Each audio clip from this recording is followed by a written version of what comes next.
भजन संहिता अध्याय 68 Sam's chapter 68। परमेश्वर उठे, उसके शत्रु तितर बितर हों और उसके बैरी उसके सामने से भाग जाएं। जैसे धुआं उड़ जाता है वैसे ही तू उनको उड़ा दे। जैसे मोम आग की आंच से पिघल जाता है वैसे ही दुष्ट लोग परमेश्वर की उपस्थिति से नष्ट हों। परंतु धर्मी आनंदित हो, वे परमेश्वर के सामने प्रफुल्लित हों, वे आनंद में मगन हों। परमेश्वर का गीत गाओ, उसके नाम का भजन गाओ। जो निर्जल देशों में सवार होकर चलता है उसके लिए सड़क बनाओ। उसका नाम यह है, इसलिए तुम उसके सामने प्रफुल्लित हो। परमेश्वर अपने पवित्र धाम में अनाथों का पिता और विधवाओं का न्यायी है। परमेश्वर अनाथों का घर बसाता है और बंदियों को छुड़ाकर संपन्न करता है, परंतु हठीलों को सूखी भूमि पर रहना पड़ता है। हे परमेश्वर, जब तू अपनी प्रजा के आगे आगे चलता था तब तू निर्जल भूमि में सेना समेत चला। तब पृथ्वी कांप उठी और आकाश भी परमेश्वर के सामने टपकने लगा। उधर सीने पर्वत परमेश्वर, हाँ, इस्राएल के परमेश्वर के सामने कांप उठा। हे परमेश्वर, तूने बहुतायत की वर्षा की।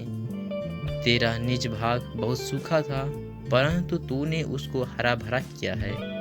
तेरा झुंड उसमें बसने लगा। हे परमेश्वर, तूने अपनी भलाई से दीन जन के लिए तैयारी की है।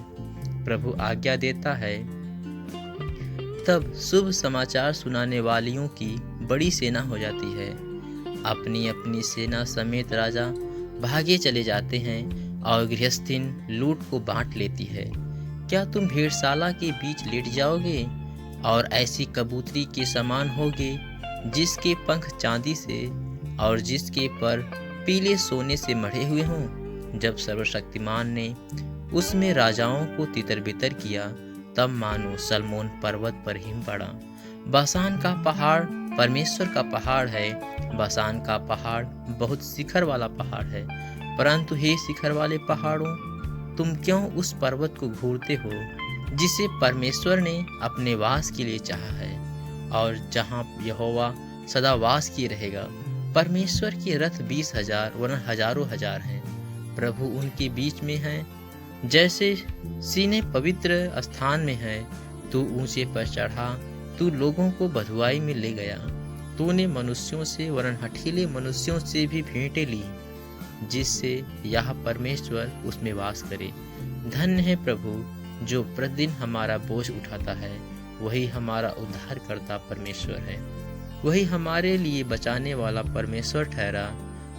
यहोवा प्रभु मृत्यु से भी बचाता है। निश्चय परमेश्वर अपने शत्रुओं के सिर पर और जो अधर्म की मार्ग पर चलता रहता है उसकी बाल भरी खोपड़ी पर मार मार के उसे चूर करेगा। प्रभु ने कहा है, मैं उन्हें बासान से निकाल लाऊंगा, मैं उनको गहरे सागर के तल से भी फेर ले आऊंगा, कि तू अपने पांव को लहू में डुबोए और तेरे शत्रु तेरे कुत्तों का भाग ठहरे। हे परमेश्वर, तेरी गति देखी गई। मेरे ईश्वर, मेरे राजा की गति पवित्र स्थान में दिखाई दी है। गाने वाले आगे आगे और तार वाले बाजों के बजाने वाले पीछे पीछे गए। चारों ओर कुमारियां डफ बजाती थीं। सभाओं में परमेश्वर का, हे इस्राएल के सोते से निकले हुए लोगों, प्रभु का धन्यवाद करो। वहाँ उनका अध्यक्ष छोटा बिन्यामीन है। वहाँ यहूदा के हाकिम अपने अनुचरों समेत हैं। वहाँ जबूलून और नप्ताली के भी हाकिम हैं। तेरे परमेश्वर ने आज्ञा दी कि मुझे सामर्थ्य मिले। हे परमेश्वर, जो कुछ तूने हमारे लिए किया है उसे दृढ़ कर। तेरे मंदिर के कारण जो यरूशलेम में है, राजा तेरे लिए भेंट ले आएंगे। नरकटों में रहने वाले बनेले पशुओं को, सांडों के झुंड को और देश देश के बछड़ों को झिड़क दे। वे चांदी के टुकड़े लिए हुए प्रणाम करेंगे।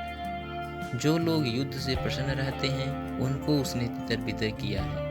मिस्र से अधिकारी आएंगे, दूसरी अपने हाथों को परमेश्वर की ओर फुर्ती से फैलाएंगे। हे पृथ्वी पर राज्य राज्य के लोगों, परमेश्वर का गीत गाओ। प्रभु का भजन गाओ। जो सबसे ऊंची सनातन स्वर्ग में सवार होकर चलता है, देखो वह अपनी वाणी सुनाता है। वह गंभीर वाणी शक्तिशाली है। परमेश्वर के सामर्थ्य की स्तुति करो। उसका प्रताप इस्राएल पर छाया हुआ है और उसकी सामर्थ आकाश मंडल में है। हे परमेश्वर, तू अपने पवित्र स्थानों में भययोग्य है। इस्राएल का परमेश्वर ही अपनी प्रजा को सामर्थ और शक्ति का देने वाला है। परमेश्वर धन्य है।